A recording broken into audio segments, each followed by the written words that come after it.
तो exactly parenting मतलब क्या और उसकी कौन सी मेन कैटेगरीज हम डिवाइड कर सकते हैं? पेरेंटिंग का मतलब होता है उसकी प्राइमरी और सेकेंडरी नीड्स को फुलफिल करके उसको एक कंफर्ट जोन देना।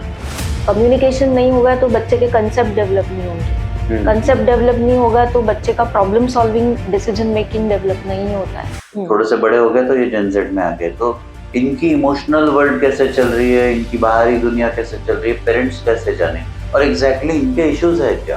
पेरेंट्स को ये तक नहीं पता होता है कि अपने बच्चे को हक करने से कितना बड़ा बॉन्डिंग इंक्रीज होता है। कोई बच्चा अल्कोहल या स्मोकिंग या हम कह सकते हैं सेक्सुअल एडिक्शन में चला गया, वो पॉर्न एडिक्शन हो सकता है या एक्चुअल फिजिकल सेक्सुअल एडिक्शन हो सकता है और वो कम एज में हो रहा है, अब पेरेंट्स क्या करें?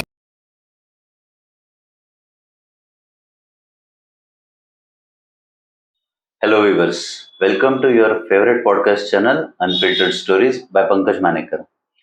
इस बार मैं आपसे सबसे पहले अपील करूंगा कि आप इस चैनल को सब्सक्राइब करिए, लाइक करिए और बेल आइकॉन जरूर दबाइए, क्योंकि आज का एपिसोड बहुत इंटरेस्टिंग होने वाला है। एक बहुत famous psychologist doctor Rupali Sarode हमारे साथ है। नमस्ते मैम। और आज के पॉडकास्ट का टॉपिक है पेरेंटिंग।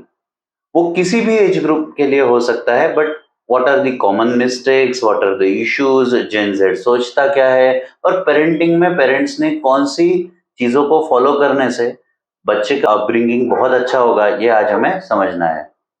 तो ma'am, without wasting much of the time, I come to topic directly. घर घर में कौन सी कॉमन प्रैक्टिसेस है माँ और बाप की या मदर फादर की, जिससे बच्चे के अपब्रिंगिंग पे या एक नेचुरली प्रोग्रेसिव सोच पे प्रॉब्लम आ रही है, वो सही से खुद को डेवलप नहीं कर पा रहा है? ये जनरेशन में जो पैदा हुआ बच्चा होता है वो अलग होता है।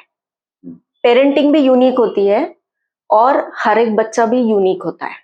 राइट। ये पेरेंट्स समझते नहीं है। ठीक है।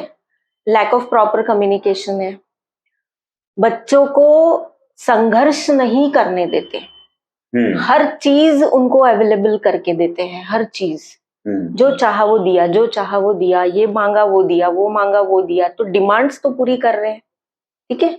जो कि गलत है। ठीक है। क्योंकि इसका इम्पैक्ट आगे जाके बहुत प्रॉब्लमेटिक होता है। उसके बाद मोबाइल भी हम बचपन से ही देते हैं। अब जनरेशन जेड है। ठीक है। तो डिजिटल वर्ल्ड में ही पैदा हुए बच्चे हैं तो एक्सपर्ट होते हैं, लेकिन हम भी तो उतने रिस्पॉन्सिबल है ना, क्योंकि हम बचपन से ही उनको प्रोवाइड करते हैं। राइट। उसके बाद एक पार्ट ये है कि पेरेंट्स वर्किंग होने के कारण बच्चे या तो सर्वेंट के भरोसे डेवलप होते हैं, तो उनमें कल्चर है, उनमें संस्कार है, उनमें हैबिट्स है, वो किस तरीके से डेवलप होंगे? ऑब्वियसली, क्योंकि मैक्सिमम टाइम तो वो सर्वेंट के साथ है। राइट। तो पेरेंट्स को टाइम कहाँ है सिखाने के लिए? कम्युनिकेशन नहीं होगा तो बच्चे के कंसेप्ट डेवलप नहीं होंगे। कंसेप्ट डेवलप नहीं होगा तो बच्चे का problem solving decision making develop नहीं होता है। राइट। ठीक है। उसके बाद एक्टिव लिसनिंग नहीं है पेरेंट्स का। ओके। ओके। और सबसे इम्पोर्टेंट है, जनरेशन को भी समझना बहुत ज्यादा जरूरी है। राइट। क्योंकि फ्लीन इफेक्ट होता है। फ्लीन इफेक्ट का मतलब होता है कि हर एक जनरेशन के बाद आईक्यू का लेवल चेंज होता है। ओके। इसलिए आप जब बच्चे थे तो आपका आईक्यू लेवल अलग था। आज अगर आप अपने बच्चों को देखोगे तो वो चीजें समझ लेते हैं जो आप कभी नहीं समझे। एटलीस्ट 12-13 साल तक तो आपको वो चीजें नहीं समझी, लेकिन 3 साल का बच्चा आज समझ लेता है। ये नहीं समझ पाते पेरेंट्स। ओके। तो trend by trend, generation by generation, बच्चों के ट्रेड्स भी चेंज होते हैं। तो एग्जैक्टली पेरेंटिंग मतलब क्या और उसकी कौन सी मेन कैटेगरीज हम मतलब डिवाइड कर सकते हैं? राइट। देखिए, पेरेंटिंग के बारे में ना तो पहले मैं ये बताती हूँ कि मिथ्स बहुत है। तो पेरेंटिंग का मतलब ये होता है कि बच्चों की लोअर नीड्स और हायर नीड्स, इन दोनों को हमको सपोर्ट करना होता है। एक पेरेंटिंग होता है अथॉरिटेरियन पेरेंट, नंबर 1। ये पेरेंट्स बहुत ज्यादा स्ट्रिक्ट होते हैं। फ्रीडम नहीं होता है इन बच्चों को। इन बच्चों को वही फॉलो करना होता है जो पेरेंट्स बोलते हैं। मैं जो बोलूंगा वही आपको करना है। ऐसे बच्चों को बहुत रिस्ट्रिक्टिव एनवायरनमेंट में रखना, उनको अंडर कंट्रोल रखना, उनको वैल्यू ना देना, तुमको कुछ नहीं समझता, मैं जो बोलूंगा वही करना, डोमिनेटिंग पेरेंट्स, उनका ना सुनना, उनके ओपिनियंस को वैल्यू ना देना। ठीक है, कई बार ऐसा होता है कि मैम ये जब पेरेंट कर भी रहे हैं तब उन्हें ये रियलाइज नहीं होता कि हम ऐसा कर रहे हैं। बिल्कुल नहीं होता, है ना? बिल्कुल जैसे नहीं वो होता। अथॉरिटेरियन भी है, तो अगर हम उन्हें कहे कि आप अथॉरिटेरियन है तो वो कहेंगे नहीं, हम तो इसका हर चीज सुनते हैं, हम इसे ये देते हैं। ये ऐसे होता है। वो क्या करते वो हैं, आइडेंटिफाई नहीं कर पाते। नहीं, वो अपनी बच्चों की गलतियां बताते हैं। ये देखो, ये इसने ऐसा बिहेव किया तो मैं क्या करूं, मैं तो यही करूंगा ना। अरे लेकिन उसने क्यों बिहेव किया वैसा, वो तो बच्चा है ना, वो तो गलतियां करेगा ही। लेकिन ऐसे पेरेंटिंग के वजह से बच्चे बहुत ओबीडियंट तो होते हैं बट बहुत अग्रेसिव भी हो जाते हैं। हायर अथॉरिटी वाले लोग होते हैं, उनको वो पसंद नहीं करते because of this authoritarian style. उसके बाद ऐसे बच्चे बहुत, उनको प्रॉब्लम सॉल्विंग स्किल्स नहीं आते क्योंकि उनको कभी मौका नहीं दिया जाता ना, उनको सिर्फ कंट्रोल किया जाता है कि हम जो बोलेंगे आपको वो ही करना है। ऐसा बच्चा पूरा टाइम अंडर प्रेशर रहता है, तो उसका क्या डेवलपमेंट होगा जब आप ही सब कुछ डिसाइड कर रहे, तो उसके न्यूरॉन्स कहाँ डेवलप हो रहे हैं।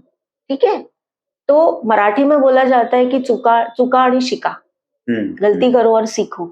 ये तो उसके पास है ही नहीं।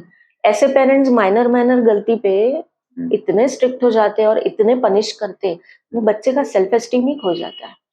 वो बच्चे स्टडीज में अच्छे नहीं कर सकते क्योंकि वो अंडर प्रेशर रहते हैं। सारे निगेटिव ट्रेड्स जो है वो अथॉरिटेरियन पेरेंटिंग स्टाइल में डेवलप हो जाते हैं बच्चों के। फिर पेरेंट्स ही बोलते हैं कि मैं तो ये करता हूँ, वो करता हूँ, वो करता हूँ, और ये बच्चा ये भी नहीं करता। राइट। और ऐसे बच्चे बड़े होके भी मेरे पास काउंसलिंग के लिए आते हैं कि मैं ये नहीं कर पाता, वो नहीं कर पाता, मेरा कॉन्फिडेंस लो है, मुझे डर लगता है, मुझे पता नहीं, मैं नहीं हूँ सक्सेसफुल। तो जब हम रूट कॉज में जाते हैं तो पता चलता है कि पेरेंटिंग स्टाइल अथॉरिटेरियन था। तो बच्चे को जब मौका ही नहीं मिला डेवलप होने का तो क्या बच्चा सीखेगा। राइट। सेकंड होता है डेमोक्रेटिक, जिसको अथॉरिटेटिव बोलते हैं। डेमोक्रेटिक पेरेंट्स बहुत अच्छे होते हैं।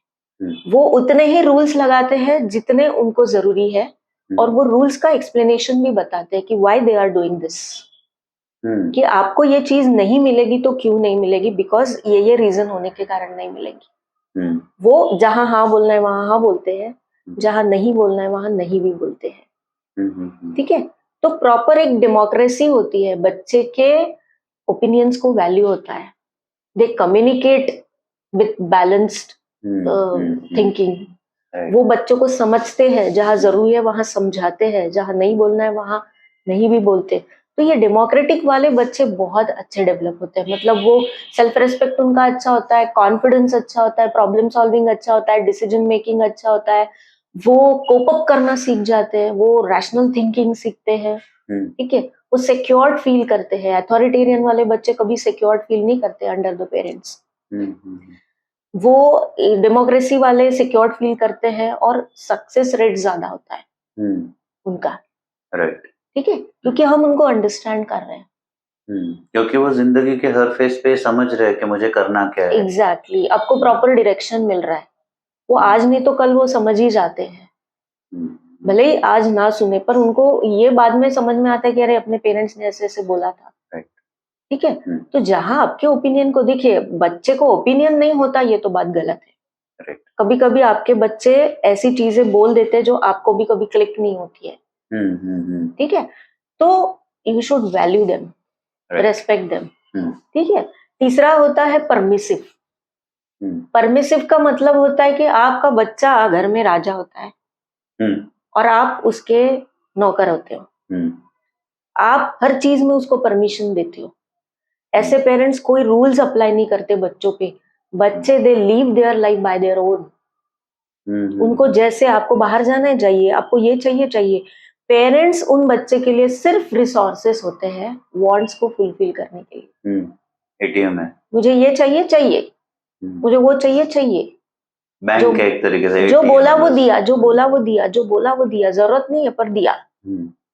धीरे धीरे बच्चे बच्चे बचपन उनको ऐसा लगता है कि इनके मन के हिसाब से आप सब करो तो बच्चा बहुत अच्छा डेवलप होगा या बहुत मेरे से अटैच रहेगा।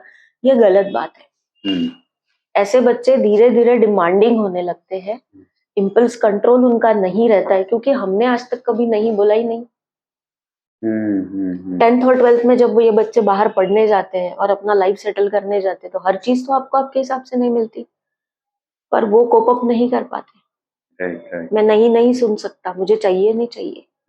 फिर उनका ट्रेड्स कैसे डेवलप होता है, जब वो जैसे उनको समझ आने लगती है, ऑपरेशनल स्टेज जब डेवलप हो जाती है लॉजिकल थिंकिंग आईक्यू की, वो बच्चों को फेंक फाक करना, चीजों को तोड़फोड़ करना कि आप मेरा, क्योंकि एंगर कंट्रोल नहीं है ना। ऐसे बच्चे क्रिमिनल टेंडेंसी के हो जाते हैं, कंडक्ट डिसऑर्डर बोलते हैं, कि जो रूल्स फॉलो ना करना, बड़ों का आदर ना करना, आर्ग्यू करना, सिर्फ वांट्स को इम्पोर्टेंस देना, अग्रेसिव बनना, डिमांडिंग होना। फिर आप कहाँ कंट्रोल करने जाएंगे, आप उनको कंट्रोल करने जाएंगे तो वो आपको तो कुछ बुरा बोलेंगे, लैंग्वेज। ठीक है, ये सब होता है। चौथा होता है निग्लेक्टेड पेरेंट्स। उनको कुछ लेना देना नहीं होता है उनके बच्चे क्या कर रहे हैं, उनको ये उनका ऐसा बोलना होता है, बच्चे तो अपने आप डेवलप हो जाते, करना नहीं पड़ता कुछ, वो तो अपने आप डेवलप हो जाते हैं। तो माँ है, फादर है, बस अपने लाइफ में कोई ध्यान नहीं, मेरा बच्चा क्या कर रहा है, मोबाइल खेल रहा है, नहीं खेल रहा है, कहाँ जा रहा है, वो बस अपने लाइफ, अपनी पार्टीज, अपना बिजनेस, अपना सब कुछ इसमें इतने बिजी हो जाते हैं कि उनको बच्चा कौन से क्लास में ये तक पता नहीं होता है। इतना हो सकता है? होता है। मेरे पास कल ही एक 9th स्टैंडर्ड का बच्चा आया था, रेफर्ड बाय वर्धा के जो एक प्रैक्टिशनर है उनसे, क्योंकि वो उनको ट्रीट कर रहा था, वो डॉक्टर उनको उसको ट्रीट कर रहे थे, तो वो बच्चा रो दिया। तो डॉक्टर को ये समझ में आ गया कि बच्चा इमोशनली डिस्टर्ब्ड है। तो जब बच्चे को बुलाया गया तो बच्चा जब भेजा गया आया, बच्चा मेरे पास बहुत रोया। बोले मुझे ऐसा लगता है कि आई एम अनलव्ड, मुझे शायद कोई प्यार नहीं करता, ना पापा पूछते ना माँ पूछती है। माँ अपने कमाई में रहती है, मतलब जॉब करती है, वहां से आती है चिड़चिड़ करती रहती है, घर के काम करती रहती है, और पापा तो अपनी लाइफ में रहते हैं, उनको तो कुछ लेना देना ही नहीं है। तो फिर मेरा क्या काम? ठीक है, तो ऐसे बच्चों में भी फिर वो लोग स्कूल परफॉर्मेंस में बराबर नहीं कर सकते, एकेडमिक्स में नहीं कर सकते, क्योंकि वो डिस्टर्ब रहते हैं कंटिन्यू। फिर वो क्या करते, वो बाहर प्यार ढूंढने की कोशिश करते। फिर यही बच्चे जब एडोलसेंस में आते या टीन एज में आते, then they start finding affairs, sympathy लेके वो अफेयर रिलेशनशिप करते, क्योंकि उनको प्यार चाहिए होता है। ठीक है, तो जो कल बच्चा आया था जो रो रहा था, वो बोल रहा था कि मैम आप सिर्फ इतना कर दो, मुझे मेरी फैमिली वापस लौटा दो, मेरी माँ को बताओ कि मुझे उसको इसकी कितनी जरूरत है, मेरे तरफ ध्यान दे, मैं चाहता हूँ कि मेरे को अटेंशन मिले, मुझे कोई समझे, मुझे कोई पूछे, है ना, मेरे पीठ से कोई हाथ घुमाए, मुझे कोई पास ले। तो ये पेरेंट्स समझ नहीं पाते हैं। पेरेंट्स को ये तक नहीं पता होता है कि अपने बच्चे को हक करने से कितना बड़ा बॉन्डिंग इंक्रीज होता है, जो sense of security, sense of क्या कहते हैं, एक अपनापन होता है, एक स्ट्रॉन्ग सपोर्ट होता है, एक बिग सपोर्ट जो फील होता है कि I am not alone, strength is with me. Right. मैंने कई ऐसे माओं को देखा है, पढ़ाई के लिए स्ट्रिक्ट है, पढ़ाई पढ़ाई पढ़ाई पढ़ाई, ये नहीं करता वो नहीं करता। जब मैं उस माँ को सिर्फ एक ही सवाल पूछती हूँ, कभी उसको पास लिया है, आपने उसको प्यार किया है, ये बताओ मुझे, तो बोलती कि नहीं मैं नहीं करती ये सब चीजें। क्यों नहीं करती? मुझे नहीं लगता इसकी जरूरत है। मैंने कहा ये आप नहीं डिसाइड करोगे, ये एक्सपर्ट्स डिसाइड करते हैं। पर ये तो एक बायोलॉजिकली हम कह सकते हैं नेचुरल अफेक्शन रहेगा ना, बच्चा आया गोद में तो उसे, हाँ तो बट बच्चे बड़े हो गए तो खुद का तो जाने दो, हम दूसरे के भी बच्चे लेकिन को एग्जैक्टली पर कल्चर में ऐसा है कि आप बच्चे आपके थोड़े बड़े हो गए तो आप उसको पास भी नहीं लेते, आप उसके पीठ पे भी हाथ नहीं थपथपाते, आप उसके बालों से सर से हाथ नहीं घुमाते, है ना। आप जब प्यार से लो, आप उसको हक करो ना, क्या प्रॉब्लम है? Express your love. कितना दिन आपके पास अपना बच्चा रहने वाला है? दिन ऐसे फटफट जाते हैं। 10th के बाद 11 12 बाहर रखते हैं, नहीं रखा 11 12 के बाद तो बच्चा बाहर ही चला जाता है, राइट। तो जब तक है तब तक करो ना प्यार, लेकिन वो प्यार अंधा नहीं होना चाहिए कि आपको उसके कॉन्सिक्वेंसेस भी नहीं पता चल रहे कि अरे I am spoiling my child, I am responsible for it is about keeping the balance. Exactly, right.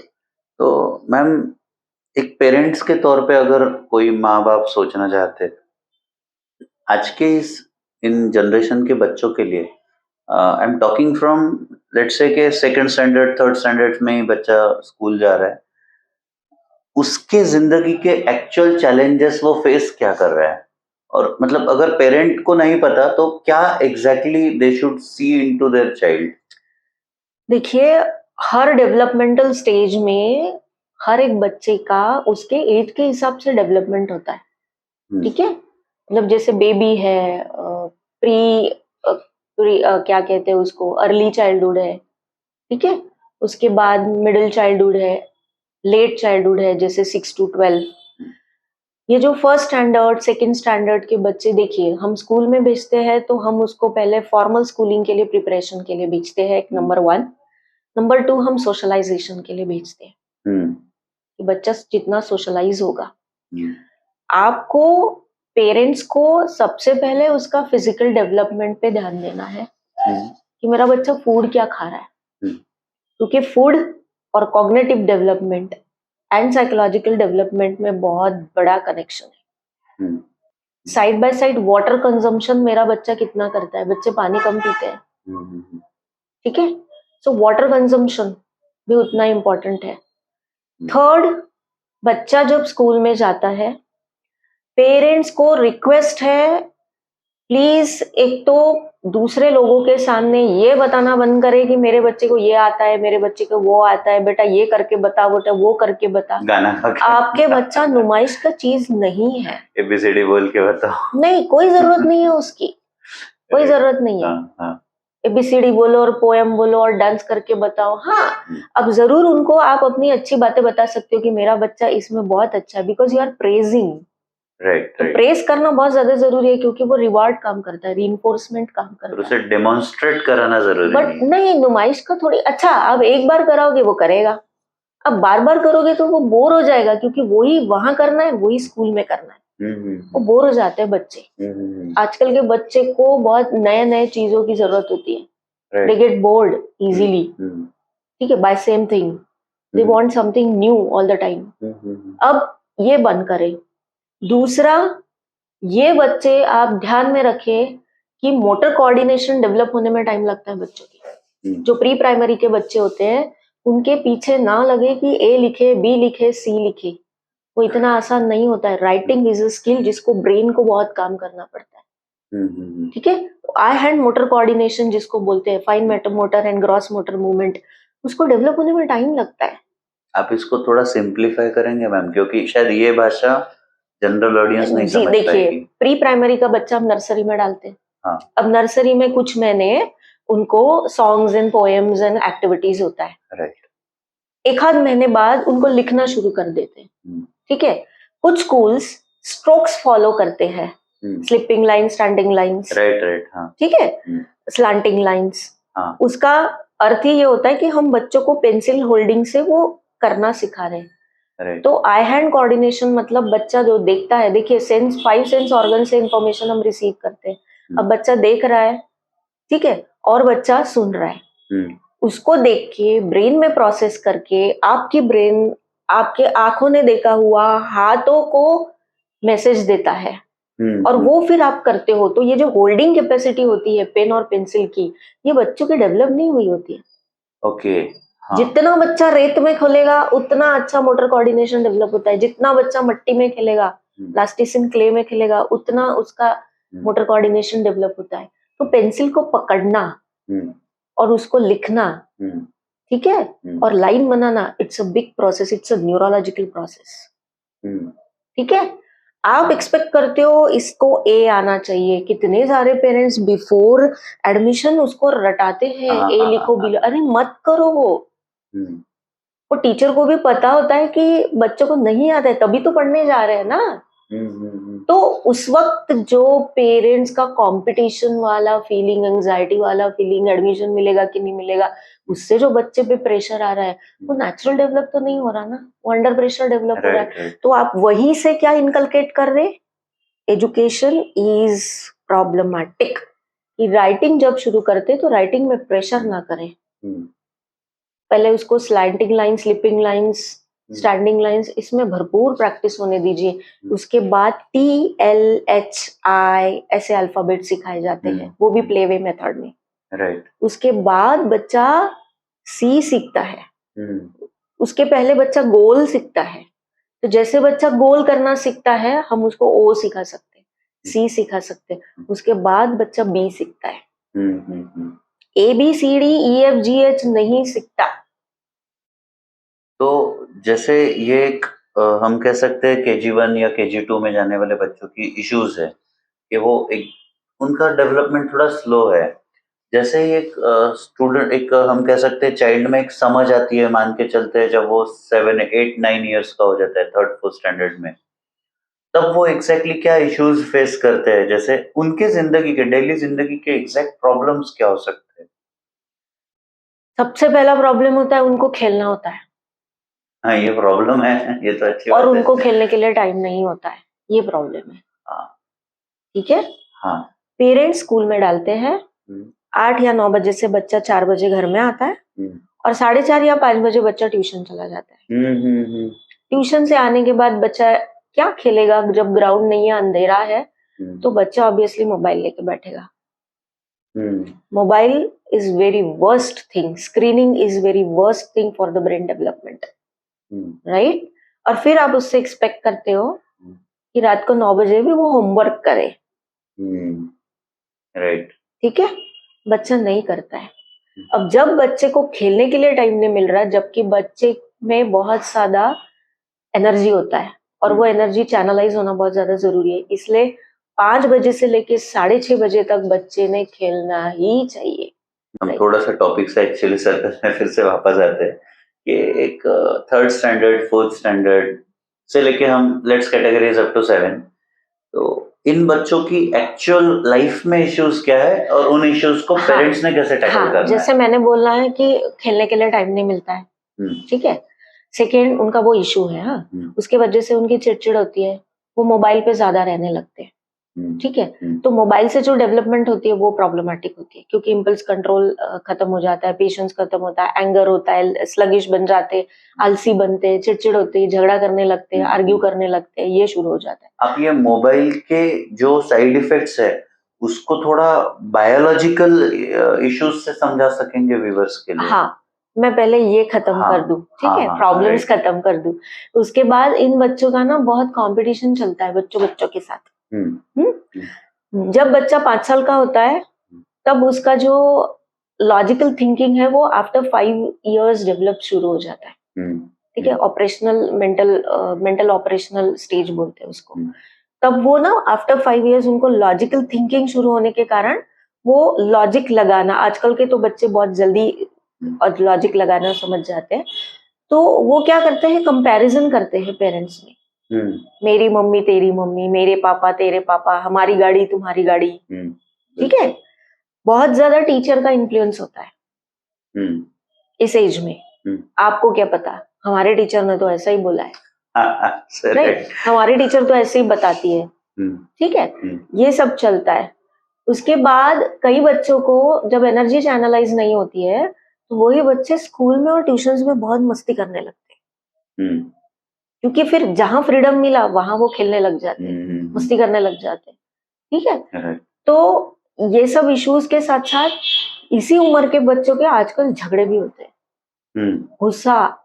मेरी फ्रेंड ने मेरे को ये कहा, वो मुझे ही कॉपी मांगती है, वो तो कुछ नहीं लिख के आती है, मेरी मम्मी तो सुनती ही नहीं है, बोलती है कि उसको कॉपी दे दे, मैं क्यों दूं उसको कॉपी, ब्ला ब्ला ब्ला, इस टाइप के बहुत सारे। फिर मैंने ये चीज उसको बताई, फिर ये चीज उसने नहीं बतानी चाहिए थी, ठीक है। ये सारी चीजों का है ना, तो ये सारे प्रॉब्लम्स उनको हो जाते हैं। हालांकि ये एज में बच्चों ने बहुत खेलना चाहिए, आपने अगर उनको कोई अच्छे गेम्स में डाला है, जैसे डांस है, dance is wonderful for concentration, for cognitive development, right, emotional stability, ठीक है।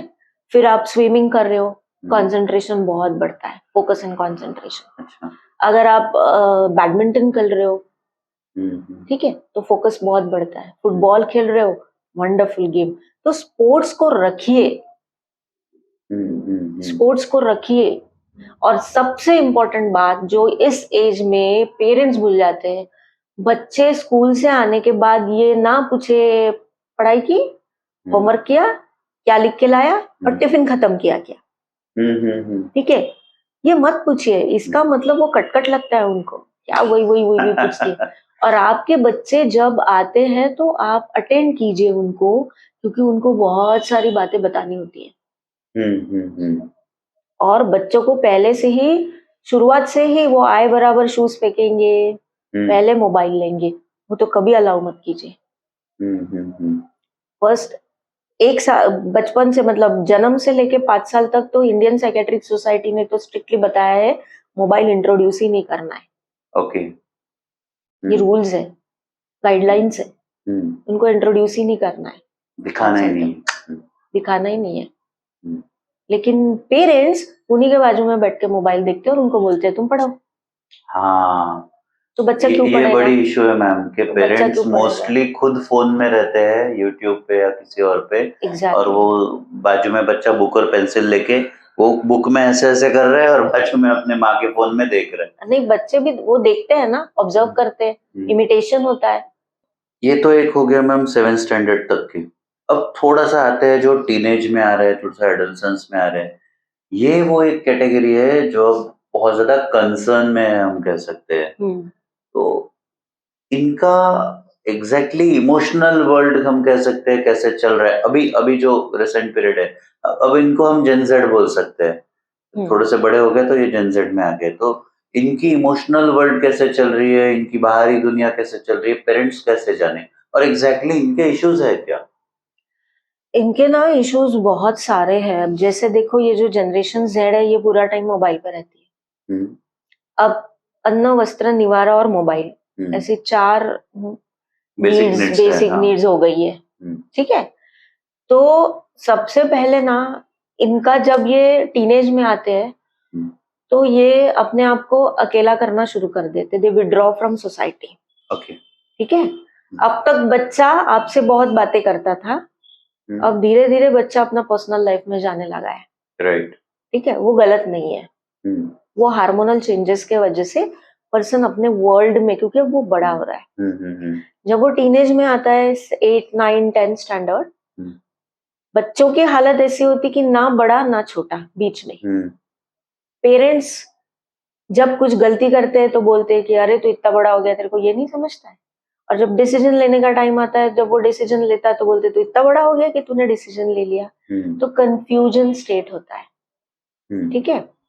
जेन जेड का प्रॉब्लम ये है कि बहुत ज्यादा फास्ट हार्मोनल चेंजेस हो रहे हैं, सोशल मीडिया के वजह से भी, फूड के वजह से भी, और एनवायरनमेंट के वजह से। अर्ली प्यूबर्टी हो रही है, अर्ली फैशन को एक्सपोज हो रहे हैं, अर्ली चीजों को एक्सपोज हो रहे हैं।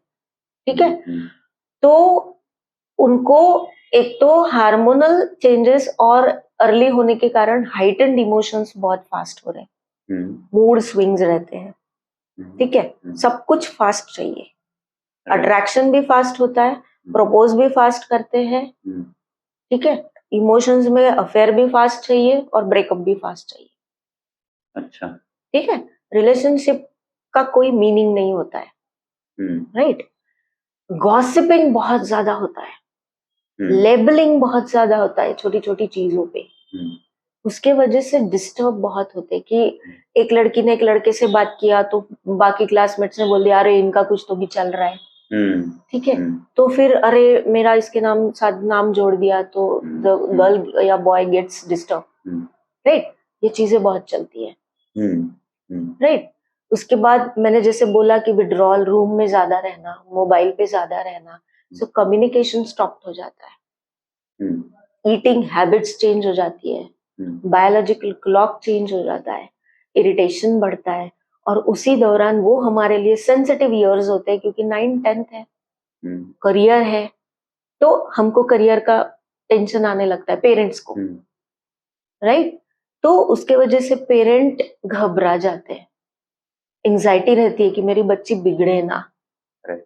तो पेरेंट्स को भी वो एक्सेप्टेंस नहीं रहता है कि अरे मेरी बच्ची अब रूम में बैठने लगी है, पता नहीं क्या कर रही है, पता नहीं मोबाइल पे क्या देख रही है, तो उनके क्लैशेस शुरू हो जाते हैं। और मैं आपको और एक इम्पॉर्टेंट बात बताती हूँ कि जब हार्मोनल चेंजेस होते हैं तो ब्रेन के फ्रंटल लोब में भी जो केमिकल रिएक्शंस होती है या रिलीज होता है न्यूरोकेमिकल्स, उससे लैक ऑफ फोकस और लैक ऑफ कंसंट्रेशन पक्का रहता है।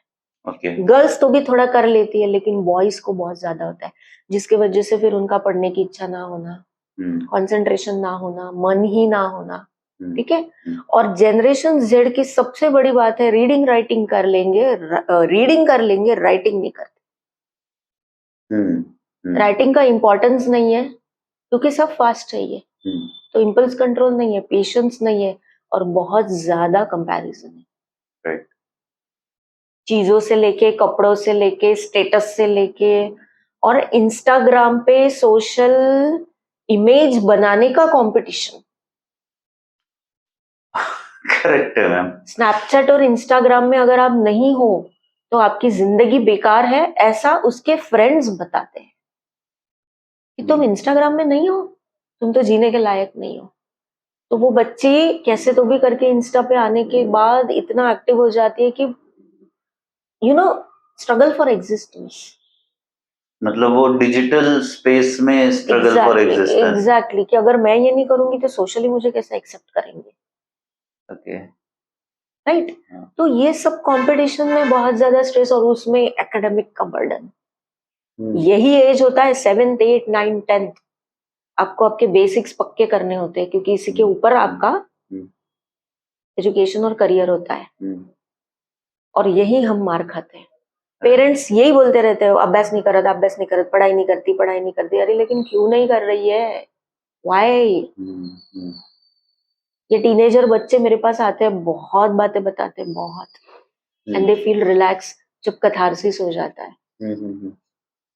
तो इसे पेरेंट्स ने इन इश्यूज को एग्जैक्टली जैसे हमने कुछ इश्यूज अभी चॉकआउट किए, फोन एक इशू चॉकआउट किया, मतलब सोशल मीडिया उसमें हमने बात देखी, ये खुद को अकेला कर लेते हैं, ये हमने देखा। तो इन सारे इश्यूज को पेरेंट्स के पर्सपेक्टिव से उन्होंने कैसे हैंडल करना चाहिए? इसीलिए तो मैं बोल रही हूँ डेमोक्रेटिक वे से डेवलप कीजिए, ताकि करेक्ट कंसेप्ट आप रख सके उनके सामने। जैसे करेक्ट कंसेप्ट समझेंगे ना तो उनको पॉजिटिव नेगेटिव इफेक्ट समझता है, तो देन दे कैन डेवलप। आप जितना उनको दबाओगे, जितना कंट्रोल में रखोगे, उनके इमोशंस, इनको हार्मोन डेवलप होने के बाद वो नहीं दबा पाते। अच्छा। वो बाहर उतने ही अग्रेसिव बनते हैं। ओके। अग्रेसिव का मतलब क्रिमिनल बिहेवियर नहीं, बट अग्रेसिव का मतलब जो बिहेवियर आप एक्सपेक्ट नहीं करते, वो सारे बिहेवियर्स वो करने लगते हैं। हर जगह पे गुस्सा करना वगैरह, गुस्सा करना, अफेयर्स करना, पार्टी में जाना जब आपको पसंद नहीं है, आप उनको कंट्रोल कर रहे हैं, पर वो चुप चुप के पार्टी में जाएंगे क्योंकि आपने कभी उनको अलाउ ही नहीं किया। अब उनका भी मन होता है, वो भी लोगों को देखते हैं, वो भी अपने फ्रेंड्स को लिखते हैं, क्योंकि कंपैरिजन तो है। राइट। उनको भी फैशन करना है, उनको भी दोस्त बनाने हैं। तो ये सब समझाने के लिए ना डेमोक्रेटिक वे से। सेकेंड, ये एज बहुत सेंसिटिव होता है। आप उनके साथ रहो कि बेटा तेरी पार्टी है, ठीक है, आई एम अलाउइंग, मैं तुम्हारे साथ आऊंगी, मैं छोड़ दूंगी, अगर आपको बहुत कंसर्न है तो इतने बजे आप मुझे फोन कर देना। आप उसको रोक क्यों रहे हैं? वो नहीं करेंगे तो कौन करेगा? हम थोड़ा सा अब एक्चुअल पेरेंट्स के जिंदगी में मुझे लगता है कि आज के दिन में जो सबसे बड़ा इश्यूज वो फेस करते हैं वो है बच्चे का फोन्स के लिए जिद करना और उस पर बहुत ज्यादा वक्त बिताना। आप कितना भी चाहे कंट्रोल कर लो, आज के डेट में जो इस एज ग्रुप के जो स्टूडेंट्स है, हम कह सकते हैं, या चिल्ड्रंस है, वो इतना ज्यादा खुद को फोन में इन्वॉल्व कर रहे हैं कि उसके साइड इफेक्ट भी अलग अलग लेवल पे है, और अब वो अपने सोशल लाइफ में भी बहुत अजीब तरीके से बिहेव करने लगे हैं। तो हम इस बारे में थोड़ा सा आपका ओपिनियन जानना चाहेंगे। I want you to start from mobile के ओवरयूज से बायोलॉजिकली क्या क्या बॉडी में इश्यूज आएंगे? देखिए स्टार्टिंग में ना सारे पेरेंट्स मोबाइल बहुत खुशी से देते कि देखो मेरा बच्चा स्क्रॉल कर सकता है, स्क्रीन को ये कर सकता है, उसको तो बटन समझती है, यूट्यूब ओपन करने आता यूट्यूब है, ओपन करता है, गाना लगाता है, ठीक है। तो खुश होने की जरूरत नहीं है, ठीक है, क्योंकि जनरेशन जेड है, उनको सब बाय बर्थ ही आता है, राइट। अब जब हम खुद ही प्रोवाइड कर रहे हैं तो आदत तो हम ही लगा रहे हैं ना, ठीक है। सेकेंड, आप बच्चों के सामने घंटों घंटों मोबाइल लेके बैठ रहे हो, बच्चा क्या सीखेगा? क्योंकि डेवलपमेंटल साइकोलॉजी में फर्स्ट रीजन ये भी होता है कि बच्चे लर्निंग जो होता है, learning they learn by imitation, many behaviour learn by imitation. कोई बाय बर्थ नहीं एटीट्यूड्स डेवलप होते हैं और बिहेवियर डेवलप होता है, वो लर्नड बिहेवियर होते हैं, एक्वायर्ड, तो वो आपको देख के ही डेवलप होता है। फिर आप अगर करते हो तो आप उसको परमिशन देते हो, जब तक आपको प्रॉब्लम नहीं होता है, जब तक आपका बच्चा एंगेज रहता है, राइट। इससे क्या होता है, उसको स्क्रीनिंग का एडिक्शन हो जाता है। और ये एडिक्शन क्यों डेवलप होता है? और ये जो एडिक्शन होता है, ये एडिक्शन स्क्रीनिंग का आपका जैसे टाइम बढ़ता है, देखिए जब आप एक्सपोज होते हैं मोबाइल और टीवी को या लैपटॉप को या टैब को, आपका राइट हेमिस्फीयर को हमेशा कलर्स, डायमेंशंस, मूवमेंट पसंद होते हैं, ब्रेन के राइट हेमिस्फीयर को, राइट। तो उसके वजह से आप ब्लैक एंड व्हाइट में जितना बुक होता है वो कभी याद नहीं कर सकते। अब कलर्ड में आपका जो बुक होगा वो बराबर आपको याद रहेगा, राइट हेमिस्फीयर के वजह से। अब मूवीज याद कर सकते हो, अब सीरीज जो देखते हो उसको याद करते हो, विजुअलाइज, जो भी विजुअलाइज सेंसेशन होता है, अब उसको बहुत अच्छे से याद करते हो। आप हीरो हीरोइंस के कपड़े से लेके गाड़ी तक, मेकअप तक आपको सब याद रहता है। दिस इज बिकॉज आपका राइट हेमिस्फीयर बहुत अच्छे से इसको काम करता है। स्क्रीनिंग में आप मोबाइल देख रहे हो, टीवी देख रहे हो, वो कलर्स, डायमेंशंस के राइट हेमिस्फीयर के काम की वजह से न्यूरोकेमिकल डोपामिन इंक्रीज कर रहा है, क्योंकि ये अननेचुरल रिसोर्सेज है आपको हैप्पीनेस देने का। आपका डोपामिन इंक्रीज होते जाता है, आप खुश होते जाते हो, आप देखते जाते हो, आप देखते जाते हो, आप देखते जाते हो, एक हो गया, दूसरा हो गया, तीसरा हो गया, राइट। फिर at the same time serotonin down हो जाता है, क्योंकि डोपामिन इंक्रीज हो गया। अब जब सेरोटोनिन डाउन हो गया तो आप आलसी बन जाते हैं। मैं व्यूवर्स के लिए 2 मिनट में बस एक ये समझा देता हूँ। डोपामिन एक ऐसा बॉडी में से सीक्रेट होने वाला एंजाइम है, आप कह सकते हो केमिकल है सादी भाषा में, जो आपको खुश होने का एहसास दिलाता है। और सेरोटोनिन एक ऐसा एंजाइम है, आप कह सकते हैं केमिकल है, जो आपके सोच को कंट्रोल करता है, डायरेक्शन देता है, एक्टिव रखता है। हाँ, एक्टिव रखता है, डायरेक्शन देता है। तो जब आप स्क्रीनिंग करते हो तो आपका एनालिटिकल आईक्यू भी कम हो जाता है ब्रेन का, आप आलसी बनते हो, क्योंकि आपके आंख और आईज और ईयर्स, ये दोनों ही सेंस ऑर्गन्स काम करते हैं, तो जिसके वजह से पूरी बॉडी पैरालाइज हो जाती है। आप देखिए, आप सोफे पे सो के मोबाइल देख रहे हैं या बेड पे सो के मोबाइल देखते हैं या जहां भी देखते हो, आप पूरे अपने आप को फैला के ही मोबाइल देखते हो, तो बाकी बॉडी और सेंस ऑर्गन्स तो पूरी पैरालाइज हो जाती है, राइट। इससे जो फिर डोपामिन इंक्रीज होके सेरोटोनिन डाउन होता है, तो आप आलसी बनते हो, स्लगिश बनते हो। आपको अगर मम्मी काम बताती है कि बेटा जाओ आज ये लेके आना, तो आपका पहला क्वेश्चन होता है मम्मी अभी लाना है क्या, शाम को लाया तो नहीं चलेगा क्या?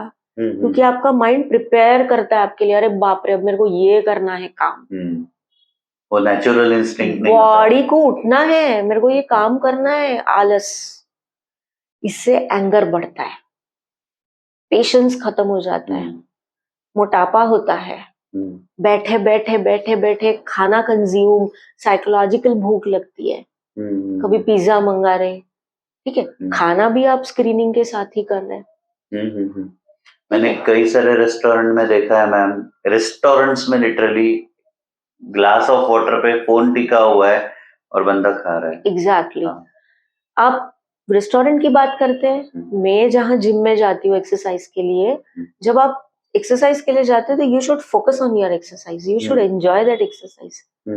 सारे बच्चे मोबाइल पे होते हैं, वो ट्रेडमिल करते हैं, वो कार्डियो कर रहे होते हैं, सामने मोबाइल में वो सीरियल्स देख रहे होते हैं या वेब सीरीज देख रहे होते हैं। अच्छा। अब वो ट्रेनर कई बार बोलता है ये मत कीजिए, आप एक्सरसाइज पे फोकस कीजिए, लेकिन नहीं सुनते टीनेज या एडोलसेंस, ठीक है, तो आप खाना भी कंज्यूम कर रहे हैं, आपका मोटापा बढ़ जाता है, आप फैमिली से दूर हो जाते हो, आप विड्रॉल सिम्टम्स आपका हो जाता है। मेरी रिक्वेस्ट है सारे पेरेंट्स से कम मॉर्निंग में नहीं तो इवनिंग का खाना साथ में रखिए, मोबाइल बाजू में रख के। अंबानी के घर में क्या होता है, सारे मोबाइल्स उनके माँ के पास होते हैं। अच्छा, खाना खाते वक्त वो लोग सब साथ में खाते हैं। Okay, they are not keeping mobiles with them. उनकी माँ के पास जमा होता है, वो सारे टेबल पे बैठ के एक साथ खाना खाते हैं। क्या तो वो खाना भी आप खाओगे मोबाइल के साथ तो वो नहीं जाएगा, उससे और प्रॉब्लम होती है। वो खाना जा थोड़ी रहा है, राइट, हम चबा भी रहे या नहीं चबा रहे। कल ही एक बच्ची आई थी, उसका मतलब एक 7 इयर्स की बच्ची थी, उसका पेट निकला था। ठीक है, अच्छी थी, बहुत प्यारी थी, थोड़ी हेल्दी थी, बट उसका पेट निकला था। तो उसके मम्मी को पूछा कि इसका पेट कैसे निकला, हेल्दी नहीं लग रहा है। तो बोले मैम टीवी देखती रहती है, टीवी देख के खाती है तो खाने का अंदाज नहीं आता है कि मैं कितना खा रही हूँ। ओबेसिटी बढ़ती है, फिर उससे और बहुत सारे प्रॉब्लम्स बढ़ते हैं। तो ये नहीं होना चाहिए। तो screening is not good for you. Second thing, अगर स्टडीज में, रिसर्च में ये बताया है कि जो सारे ब्रेन में चेंजेस आते हैं अल्कोहल, कैनबिस, या हम जिसको गांजा या ड्रग्स, अलग अलग टाइप के, ब्राउन शुगर, ये सब लेने से जो ब्रेन में चेंजेस आते हैं, सेम चेंजेस स्क्रीनिंग से आते हैं ब्रेन में, same. It is that bad, that's why it is addiction. अब बिना स्मोक के रह नहीं सकते, अब बिना अल्कोहल के रह नहीं सकते, तो अब बिना मोबाइल के रह नहीं सकते। अब जैसे कुछ दिनों पहले मैंने एक डॉक्टर सचिन परब है, वो डी एडिक्शन पे काम करते हैं, उन्होंने कहा था कि अल्कोहल का एडिक्शन या कैनबीस का एडिक्शन कहाँ से आ रहा है, तो आपके जो ब्रेन में जो डोपामिन के रिसेप्टर्स है, वो अब रिसेप्टर्स ने काम, मतलब खुश, बॉडी तो वो एंजाइम दे रही है पर आपका ब्रेन उस एंजाइम को जज नहीं कर पा रहा है। आप कुछ भी कर लो, आप खुशी महसूस नहीं करते। राइट, कितनी भी खुशी की बात हो जाए, यू डोंट गेट हैप्पी। तो क्या ये इफेक्ट मोबाइल फोन प्रोड्यूस कर सकता है? आता है। मोबाइल एक्चुअली एक लॉन्ग टर्म स्क्रीनिंग के बाद आपको देखिए, एक तो बच्चे कान में हेडफोन्स डाल के रखते हैं, जिसके रेडिएशन से बहुत सारे प्रॉब्लम्स होते हैं। आपको पता है अलका याग्निक का हेडफोन से प्रॉब्लम हो गया। ठीक है, आज भी पेपर में मोबाइल को लेके, स्क्रीनिंग को लेके आया है एक आर्टिकल। इसके पहले भी हेडफोन्स, संडे के द हितवाद का अगर आप देखोगे सिटी लाइन, तो उसमें भी आपको आर्टिकल दिखेंगे। मैम, एक पेरेंट्स के तौर पे पेरेंट्स ने क्या चीजों को माइन्यूटली ऑब्जर्व करना चाहिए अगर उन्हें ऐसा शक है कि बच्चा सुसाइडल टेंडेंसीज या डिप्रेसिंग टेंडेंसीज में जा रहा है? वेरी नाइस क्वेश्चन, राइट, ये तो आजकल पूछना ही चाहिए। एक तो वो बहुत सारी चीजों में इंटरेस्ट ना लेना, जो रेगुलर रूटीन चीजें हैं वो भी वो नहीं कर रहा है, बहुत ज्यादा टाइम पे बेड पे सो रहा है, स्लगिश है, सोचते रहता है, रो रहा है, क्राइंग स्पेल्स है, फेशियल एक्सप्रेशन में खुशी नहीं दिख रही है। ठीक है, वो समझ में आता है। कई बार बच्चे बोलते बोलते भी बोलते हैं, बोल जाते हैं ये चीजें, मैं तो जीने वाला नहीं हूँ, मुझे तो जीने की इच्छा नहीं होती है, मैं क्यों जी रहा हूँ, कभी कभी तो ऐसा लगता है जंप कर लूं यहाँ से। अच्छा, ठीक है, आपको पता है पेपर में आपने पढ़ा 6 साल की बच्ची ने उसको कल ही आया, ओला में उसको उसके माँ ने फेवरेट कपड़े नहीं पहनने दिए। मतलब उन्होंने मेले में गए, उन्होंने वो कपड़े लाए और उस लड़की ने बोला मुझे आज ही पहनना है, तो उसकी माँ ने बोला बेटा आज नहीं, कल पोला है, हम ये कपड़े कल पहनेंगे। तो क्यों नहीं पहनने दिया? उसकी माँ बाहर गई थी काम के लिए, उसने रस्सी से खुद को टांग लिया। 6 years old, कल ही के लोकमत हेलोवर्धा में ये न्यूज है। अच्छा, तो साइकोलॉजिकल पेन जब होता है, मेंटल पेन, तो लोगों को एक ही लगता है कि आप मर गए तो इस दुख से आपको फ्रीडम मिल गया, आप तो छूट ही गए। तो क्या इन बच्चों में मैम हम कह सकते हैं फियर ऑफ मिसिंग आउट के वजह से डिप्रेशन स्टेट आ सकता है, या ज्यादा इमोशनल ब्रेकअप्स या अफेयर्स टूटना जो हम कह सकते हैं टीनेजर्स में होता है, बहुत सारा होता है। फ्रेंड्स के साथ मिसअंडरस्टैंडिंग, सोशली उनके अगर कुछ गॉसिप्स या झगड़े हो गए और वो उसमें इन्वॉल्व नहीं हो पा रहे, कुछ एलिगेशंस लग गए और वो प्रूव नहीं कर पा रहे, जिसकी वजह से वो, अरे मैं तो मतलब मुझे लोग ले नहीं रहे, तो बच्चे ये ले नहीं रहे, सिम्टम पेरेंट्स को आइडेंटिफाई करने करने होंगे। चाहिए। इसलिए ना बच्चा उसके फ्रीडम को या उसके प्राइवेसी को रेस्पेक्ट देना है। इसका मतलब ये नहीं कि उसको फुल टाइम ही प्राइवेसी देना है, ऑब्जर्वेशन हमेशा रखना है। ठीक है। मैम एक थोड़ा सा सीरियस और क्वेश्चन इसी टीनेज के ग्रुप में मैं पूछना चाहता हूँ। कभी कभी किसी वजह से, हो सकता है बुरी संगत के वजह से या किसी निग्लिजेंस की वजह से पेरेंट्स के, कोई बच्चा अल्कोहल या स्मोकिंग या उसका एक और एक्सट्रीम रूप है, हम कह सकते हैं सेक्सुअल एडिक्शन में चला गया। वो पॉर्न एडिक्शन हो सकता है या एक्चुअल फिजिकल सेक्सुअल एडिक्शन हो सकता है, और वो कम एज में हो रहा है। अब पेरेंट्स क्या करें?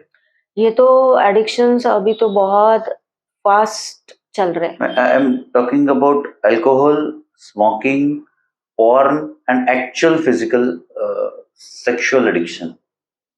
ये तो हर जगह अभी बहुत फास्ट चल रहा है। आपको ये भी नहीं पता है कि 8-9 स्टैंडर्ड के बच्चे वैरायटी ऑफ सिगरेट्स पीते हैं।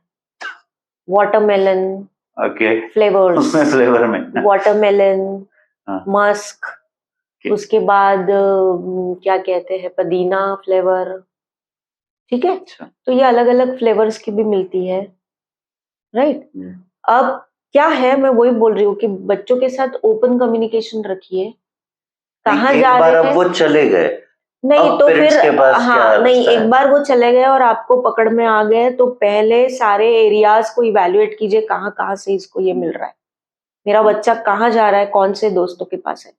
एक बार वो ठीक है। पेरेंट्स क्या करेंगे, पैसे रोक देंगे उसे, जो कुछ करेंगे, नहीं बट वो तो कुछ ना कुछ नहीं नहीं, वो रास्ता- एडिक्शन है तो आपको साइकेट्रिस्ट के पास, साइकोलॉजिस्ट के पास, पीडियाट्रिशियन के पास ले ही जाना पड़ेगा। अच्छा, यू क्योंकि शुड टेक वो, professional yes, help. Professional help, क्योंकि क्या वो एडिक्ट बन चुके हैं ना, तो उसके लिए काउंसलिंग, मेडिसिन, क्योंकि उसका कंट्रोल उनके ऊपर नहीं है। ठीक है। करेक्ट। पर कई बार जब तक पता नहीं होता, जब पता चल जाता है तो थोड़ा सा अलर्टनेस आ जाता है बच्चों में। अब तक वो कर रहे हैं, जब कॉन्शियस लेवल पे आ जाता है तो कई बार बच्चों को ये हो जाता है, अलर्ट हो जाते हैं, तो कई बार छूट भी जाता है। राइट। और स्मोकिंग तो ऐसा होता है कि वो तो एंजाइटी प्रोन है। वो जैसे ही आप स्मोक करते हो, निकोटीन गया तो आपकी नर्व्स को रिलीज करेगा तो आपको अच्छा लगता है। जैसे उसका इफेक्ट गया, वो इतने जल्दी आपकी कोपिंग वाली जो रेजिस्टेंस होती है वो इतना जल्दी खत्म करता है कि आपको माइनर से भी माइनर स्ट्रेस हो गया तो आपको सिगरेट लगता है। सेकेंड, वो तलब होती है, राइट। वो तलब शुरू हो जाती है कि अरे नहीं अभी चाहिए। ठीक है। लेकिन बच्चों को जब देखिए, भटकते हैं लोग, ऐसे नहीं, बच्चे भी भटकते हैं, गलत राह पे जाते हैं, क्योंकि एक्सपेरिमेंटेशन का एज होता है, रिस्क टेकिंग बिहेवियर का एज होता है, और ओवर कॉन्फिडेंस कुछ नहीं होता। ट्राई तो करते कुछ नहीं होता, कर लेंगे, देख लेंगे। ठीक है। तो वो जो स्पीड होती है ना, वो स्पीड यहाँ होती है उनके, तो रिस्क टेकिंग बिहेवियर के वजह से वो भी वो करते हैं। और पेरेंट्स लाते हैं तो काउंसलिंग से और साइकेट्रिक्स के मेडिसिन से वो एडिक्शन भी खत्म हो जाता है। लेकिन कोई कोई बच्चों को रिहैब सेंटर में भी डालना पड़ता है। ओके, वो केस पे रिहैब, मोबाइल बंद करना पड़ता है, ओके, कनेक्शंस ब्रेक करने पड़ते हैं आपको। तो एक थोड़ा सा और इसमें और थोड़ा डार्कर क्वेश्चन है।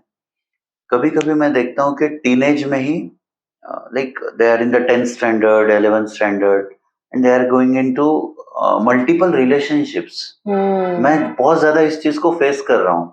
क्लासरूम में भी एक बॉयफ्रेंड है और घर के बाहर भी एक बॉयफ्रेंड है, और उन दोनों को छुपा के और कोई तीसरे के साथ बात चल रही है। ये बिहेवियर कहाँ से आता है? और पेरेंट्स को ये चीजें कभी पता नहीं चलती मैम बहुत जल्दी से, तो व्हाट शुड पेरेंट्स सी? क्या ऑब्जर्व करे कि शायद उनकी बच्ची या बेटा फोन चेक करे, बिहेवियर चेक करे। ओके, ठीक है। लेकिन उसका भी एक तरीका होता है। और ऐसा बच्चा क्यों कर रहा है मल्टीपल रिलेशनशिप्स? देखिए, there are lot of reasons behind it. एक तो मैंने बोला कि आपका घर का एनवायरनमेंट, मैंने स्टार्टिंग में ही बोला कि सिंपैथी गेन करने के लिए प्यार ढूंढते रहते हैं। ठीक है। सिंपैथी गेन करे, अटेंशन, प्यार पाने के लिए अफेयर्स करते रहते हैं। सेकेंड, उनको ये स्टाइल लगता है, फैशन लगता है। राइट। थर्ड, मैंने आपको बताया कि उनको सब फास्ट चाहिए। अट्रैक्शन भी फास्ट होता है, तो लेवल भी उसको रिलेशनशिप में कन्वर्ट करना भी फास्ट ही लगता है। हम लोग के जमाने में हम पहले टाइम देते थे कि भाई ये इन्फैचुएशन है या अट्रैक्शन है या सच में प्यार है या हमारे पेरेंट्स डांटेंगे, ये सब चलता था। आजकल ऐसा नहीं है, क्योंकि इम्पल्स कंट्रोल ना होने के कारण आप अपनी इच्छाओं पे कंट्रोल नहीं कर पाते ना। एक थोड़ा सा लोअर एज ग्रुप में आते हैं। कॉमन इश्यूज है कि बच्चा स्कूल में जा रहा है या घर में है और किसी रिलेटिव से अगर उसे बैड टच मिल रहा है या स्कूलिंग में ऐसा कुछ हो रहा हो, तो पेरेंट्स ने एक छोटे बच्चे में एग्जैक्टली क्या ऑब्जर्व करना चाहिए और उसे कैसे ट्रीट करना चाहिए अगर उसके साथ कोई बुरी चीज, कोई बुरी घटना, कोई दुर्व्यवहार घट रहा होगा तो।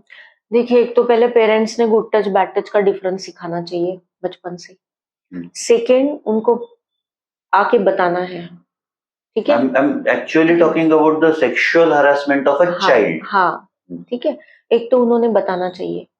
तीसरा, अगर आपके बच्चे देखिए कि स्कूल जाने से डर रहे हैं, किसी पर्सन के साथ बात करने से डर रहे हैं, थर थर कांप रहे हैं, कुछ सिम्टम्स हो रहा है, बेड वेटिंग होता है, अगर छोटे छोटे बच्चे हैं और उनके साथ ऐसे हुआ तो जैसे बेड पे वो यूरिन कर देते हैं नाइट में, जैसे जिसको बेड वेटिंग बोलते हैं, या ऐसे एकदम एबनॉर्मल सिम्टम्स डेवलप हो गए जो बच्चे में आपने कभी देखा नहीं, क्योंकि बच्चे एक्सप्रेस नहीं कर पाते, उनका बिहेवियर में दिखता है, डर रहे हैं, रो रहे हैं।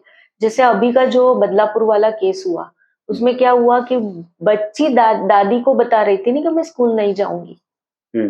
क्यों नहीं जाएगी? फिर उसने कुछ दिन बाद बताया, तो दूसरे, जब वो दादी ने दूसरे फ्रेंड को, उनके बच्चे के फ्रेंड को, पापा को पूछा, तो पापा ने बोला कि हाँ ये भी रोज रोती थी, तो ये क्यों रो रही है, इसका रीजन फाइंड आउट कीजिए ना कि बच्चे स्कूल में जाने के लिए क्यों रो रहे हैं। टीचर अच्छी नहीं है, कुछ प्रॉब्लम हो गया है, ये एडजस्ट नहीं हो पाई है, कोई एनवायरनमेंट है जो बुरा लग रहा है, इसको इवैल्यूएट कीजिए। थर्ड, अपने बच्चे पे पूरा विश्वास रखिए और आप बच्चे को बार बार बताइए, पूछिए। और ना, कई सारे बच्चे माँ से ड्राइवर के भरोसे, जो भी, हाँ ये अंकल है इनके साथ चले जाना, ये ड्राइवर भैया इनके साथ चले जाना, बहुत आसानी से कर देती है वो, भले ही आपका बहुत अच्छा घर का मेंबर हो, मत भेजिए ना। मोस्टली देखा जाता है कि ऐसे सब केस में स्कूल के बाद अगर कुछ है तो वो घर का ही कोई मेंबर, हाँ घर का होता है या ऑटो वाले होते हैं या ऐसा बहुत होता है। देखिए आजकल तो कोई किसी के ऊपर ट्रस्ट नहीं कर सकता। ये थोड़ा सा जो अभी बैच हमारे डिस्कशन का हुआ, थोड़ा सा इंटेंस हुआ है। एक पेरेंटिंग और फूड में एक हल्का सा सेशन 5 मिनट का ले लेते हैं। हाँ, पेरेंटिंग और फूड जी, हेल्दी खाना चाहिए, दाल चावल सब्जी रोटी, स्प्राउट्स, फ्रूट्स, पहले इसका इंटेक कीजिए, बाद में आप कभी कभार मैगी, ठीक है, क्योंकि फूड और मेंटल हेल्थ इसका बहुत ज्यादा कनेक्शन होता है। बार बार होटल का खाना, बार बार जोमेटो का खाना मत कीजिए। जोमेटो का खाना मतलब होटल का खाना? एग्जैक्टली, जोमेटो से मंगवा रहे हैं आप, ठीक है, ये मत कीजिए। आपके किराने में वो इंक्लूड हो चुका है जो बिल्कुल भी अच्छा नहीं है। नहीं, और देखिए टीवी में जो देखते हैं वही खाना होता है। अरे बच्चे तो डिमांड करेंगे ही, राइट राइट, ठीक है, वो दिखाते ही इसलिए कि आप इन्फ्लुएंस हो और आप वो ले लो, ठीक है, तो ये मत कीजिए ना, हर बार करने की जरूरत नहीं है। राइट, तो हाँ, क्या बच्चे, इन फूड का भी एडिक्शन होता है? हाँ, बहुत ज्यादा फूड खाना या इस टाइप का फूड खाना, इसका भी एडिक्शन डेवलप हो सकता होता है ना। एडिक्शन तो किसी भी चीज का डेवलप होता है। देखिए कोई भी चीज का अति करना तो एडिक्शन ही होता है ना। हाँ, राइट, तो फूड में भी ना, आप जैसे विटामिन सी है, आपको एग प्रोटीन भी देता है, और अगर आपको गावरानी जो कहते हैं मुर्गी, देसी मुर्गी, उसका जो एग होता है पिंक कलर का, वो बहुत अच्छा होता है B12 के लिए। B12, विटामिन डी, थायराइड और HB, इसके तरफ पेरेंट्स ने बच्चों की तरफ ध्यान देना चाहिए। और ये कौन से फूड इंग्रेडिएंट से मिलेगा? ये स्प्राउट्स, जो मूंग होती है, मटकी होती है, फिर सारी सब्जियां होती है। आयरन तो पूरी सब्जियां में, जो लीफी वेजिटेबल्स होते हैं उसमें होते हैं, बीट होता है और आपका गुड़ होता है, ग्राउंड नट्स होते हैं, फिर एग वाइट होता है। आप नॉनवेज खा रहे हो, चिकन है, फिश है, मटन है, मतलब बहुत ज्यादा मसाला और ऑयल नहीं, तो उसमें B12 होता है। ओके। तो बच्चे का B12 डिफिशियंसी नहीं होना चाहिए, विटामिन D3 का डिफिशियंसी नहीं होना चाहिए। इसका बहुत बड़ा रोल होता है मेमोरी और लर्निंग में। अच्छा, और विटामिन D3 के सप्लीमेंट्स बहुत क्या होंगे? फ्रूट्स होते हैं विटामिन D के, अच्छा। ठीक है, जैसे पपाया हो गया, है ना। और आप डॉक्टर को डाइट पूछेंगे तो वो आपको बताएंगे उस हिसाब से। कई बार कमजोरी आती है तो आप टैबलेट्स भी दे सकते हैं। एक फिश हो गई, तो फिश तो ओमेगा 3 भी है, ई भी है, ठीक है ना। उनका मतलब फूड का रूटीन क्या रहे बच्चों के लिए? वो तो हर एक बच्चे का अलग अलग होता है। कोई बच्चों का इंटेक ज्यादा होता है, हम एक आइडियल रूटीन अगर डिस्कस करना चाहे तो क्या हो सकता नहीं है? देखिए, सुबह जैसे वो दूध खाली पेट ना भेजे और ब्रेड बिस्किट के साथ ना भेजे। हाँ। अब उनको बादाम दे सकते हैं भिगोया हुआ, अंजीर दे सकते हो, ड्राई फ्रूट्स का लड्डू दे सकते हो, मिल्क आप बोर्नविटा के साथ देते ही हो। अगर बच्चा खाने को तैयार How good is again Bournvita? The question comes to that. Bournvita अच्छा होता है, it's not that much bad. Okay, ना शुगर कंटेंट का नहीं मैटर है। नहीं नहीं, अगर आप शक्कर डालोगे तो ना। बोर्नविटा का खुद का शुगर कंटेंट नहीं तो उतना चलता है, बच्चे खेलते हैं। अच्छा। हाँ। बच्चे खेलते हैं तो वो कंज्यूम हो Digest जाता है, यस हाँ। कंज्यूम हो जाता है। हाँ। ठीक है, मीठा भी खाओ लेकिन बहुत ज्यादा नहीं। तो वो चलता है, मिल्क है। उसके बाद बच्चा का क्वांटिटी देख लीजिए, वो जैसे 2 घंटे बाद 9:30 बजे या 10 बजे या 11 बजे टिफिन खाता है, तो हमको नहीं पता वो 1 रोटी खाता है, 2 रोटी खाता है, 3 रोटी खाता है। ज्यादा भी एक्सपेक्ट मत करे कि नहीं नहीं ये 2 ही खाता है तो इसने 3 खाना चाहिए। नहीं नहीं, उसका कैपेसिटी के हिसाब से, ठीक है। फिर वो घर में आके खाना खाता है, तब दाल चावल सब्जी रोटी है, ठीक है। फिर एक बार कई पेरेंट्स अगर वो 2-3 बजे खाता है तो 5 बजे भी देते हैं, तो इतना भी मत कीजिए। बच्चे का भूख देखिए, वो पचता है नहीं पचता है। कई बच्चे 5 बजे दूध पी के फिर खेलने जाते हैं, तो 3 से 4 बार तो बच्चे खाते ही है, क्योंकि उनको भूख लगती है, क्योंकि वो खेलते हैं। जितना एनर्जी कंज्यूम होता है, पढ़ाई करते हैं, भूख लगती है। तो जब जब भूख भी लगे ना तो हेल्दी चीजें दीजिए, जैसे मुरमुरा है, लाही है, इसका चूड़ा दे सकते हैं आप, राइट राइट, है ना। और बहुत सारी अच्छी हेल्दी मखाना दे सकते हैं आप, फ्रूट्स दे सकते हैं, बच्चों के अलग अलग टाइप के पराठे दे सकते हैं, राइट, ठीक है ना। बस भूख लग गई, दे दी मैगी, बना लिया शेजवान राइस, सारा स्पाइस होता है और क्या होता है, राइट। सो उसको फिर वो डाइट को भी है ना प्रोसेस करने को टाइम लगता है डाइजेशन सिस्टम में, तो फ्रूट्स का इंटेक ज्यादा रखिए, है ना। शायद हमने मैम एक बहुत लेंथ में एक बहुत डीपर, हाँ, बात करने के लिए तो बहुत कुछ है, टाइम कम पड़ जाता है। सो आई थिंक आज के एपिसोड के लिए ये बहुत सारा डेटा हो गया। पेरेंट्स आप जरूर सोचिए इन सारी चीजों पे। आपके कुछ क्वेरीज है या आप मैम से कंसल्ट करना चाहते हैं तो वर्धा में मैम का क्लिनिक है, आनंदम साइकोलॉजिकल क्लिनिक। जैसे अगर आपको लगता है तो आप एक बस सर्च करिए गूगल पे डॉक्टर रूपाली सरोदे साइकोलॉजिस्ट के नाम से, आपको इनका कॉन्टैक्ट नंबर भी शायद वहां पे आ जाएगा। और कोई भी आपके बच्चे में साइकोटिक सिम्टम्स है, हम कह सकते हैं डिप्रेसिंग सिम्टम्स है, बच्चा बुरे हैबिट्स में है, फूड की बुरे हैबिट्स में है, या आपको लगता है कि उसका बिहेवियर चेंज हो रहा है, तो एक बात जानिए कि साइकोलॉजिकल इशू ये एक बीमारी की तरह आप इसे क्योर कर सकते हैं। इसे कोई टैबू मत बनाइए कि साइकोलॉजिस्ट के पास जाना मतलब बच्चा पागल हो रहा है, आप पागल हो रहे हो। आप एक इसको सीधे तरीके से लीजिए कि ये एक ऐसी बीमारी है जिसे हम बहुत आसानी से क्योर कर सकते हैं। तो इसे बिंदास आप किसी भी प्रोफेशनल पर्सन के साथ आप इसे डिस्कस करिए और उससे हेल्प मांगिए। Don't hesitate from all this things. और आपके और भी कुछ इश्यूज है, आपको लगता है कि इन सब सेशन में और कुछ इंक्लूड होना चाहिए था, तो आप यूट्यूब पे कमेंट करिए हमारे चैनल पे। और do not forget to subscribe and like this episode. Subscribe the channel along with the bell icon. Thank you so much. Here is Pankaj Manekar signing off for this episode.